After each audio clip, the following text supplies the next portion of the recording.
Puraga Fredo Isaiwa Gilitha Wiya Sarasika Asabaka Otoya Daikisana Dodunena Tadu Dotalo Lata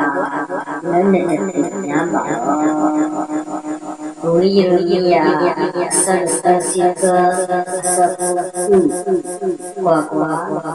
Jigu Usumake or Rekamalaki or Rekata Totanta to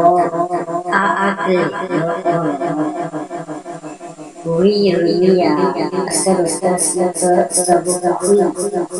Dok Keto Takuta no you Tasi Obito Dotalaga Wakilo Lena Ukieta Lema Dokwe Kan Hello